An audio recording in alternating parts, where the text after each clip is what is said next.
Today we're going to walk through 8 mindsets for a happy life. But let's just start with a question that might feel a little strange. What if all the effort, all the pushing, this constant striving we do, what if that's actually the thing holding you back? I mean, you know that feeling, right? That little hum of anxiety that's just always there in the background? Or that one mistake you made in a meeting 2 days ago that your brain just loves to replay on a loop? It's exhausting. And we're always told to just push through it, to try even harder. But here's the first and maybe the most important truth we need to get. This is not a flaw in you. It's not some personal failing. It's more like you've just been handed a script for life that's fundamentally broken. A script that tells you your worth is somehow tied to how much you struggle. So you know what? Let's just tear up that script. The first step is to start unburdening ourselves from the world. We're going to explore a few really powerful permissions you can give yourself to finally let go of all that external pressure. Let's start with this idea right here. Just 1% of your life is what actually happens to you. 1%. The other 99%? Well, that's your perception. It's your reaction. It's the story you tell yourself about it. So think about it. Where should you really be putting all your energy? Now, this isn't about being cynical or disconnected from people. Not at all. It's about a radical reclaiming of your own energy. It's about taking all that focus you spend wondering, what are they going to think, and pouring it back into one simple question. Am I living in a way that feels true to me? Think about it. We waste so much of our lives trying to prove that we're smart enough, successful enough, just good enough.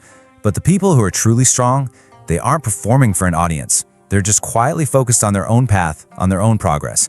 They don't need the applause because their validation comes from within.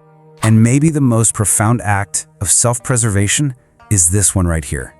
I know it sounds a little harsh, but it is the cure for so much internal burnout. When you stop trying to manage everyone else's life, you suddenly have all this space and all this peace to actually manage your own. So now that we've hopefully shed some of that external weight, it's time to look inward. Here are 2 awakenings that can help you rebuild your inner peace from the ground up. This is a beautiful line from the poet Li Bai, and it's not just wishful thinking. It's really a statement of fact. You are not an accident. There are no useless people in this world, only people who haven't found their place yet. Your value is inherent. It was assigned to you at birth. And this is just so crucial to understand. We look at other people and we think, oh, I'm falling behind. But life isn't a single racetrack. Some flowers bloom in the spring, others in the late fall. Your timeline is your own. You have to trust your season. Comparing your journey to someone else's is like asking the moon why it doesn't shine like the sun. This breaks it down so simply. The source of our suffering isn't really reality itself. That's just neutral. The pain comes from the gap between the story we have in our head of how things should be and the actual reality of how they are. And what that means is, when you can look at an expectation or an attachment or a desire for some perfect outcome, and you can honestly say to yourself, I don't need this anymore, you become free.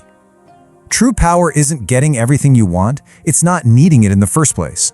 So this brings us to our final and maybe our most important mindset, embracing your whole self. This is all about the gentle act of just accepting your own beautiful, messy humanity. You don't have to earn the right to be human.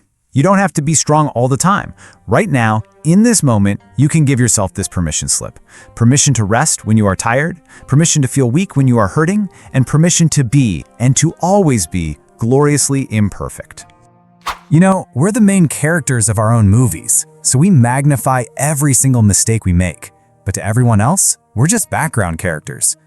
That thing you're agonizing over right now is probably just a forgotten detail in their story, so let it go. It doesn't matter nearly as much as you think it does.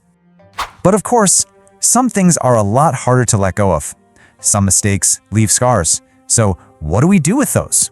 We have to reframe it. Regret isn't a life sentence designed to punish you. It's more like a professor. It's here to teach you something profound about yourself. The people we miss teach us how to cherish. The opportunities we lost teach us how to be brave. Embracing your regret means integrating its lessons and allowing it to make you deeper and kinder and more whole. So after all of this, what are we actually chasing? Society has told us our entire lives that the goal is supposed to be success, right? But what if that goal is just wrong? The goal was never success, or wealth, or recognition. It was always this: ease.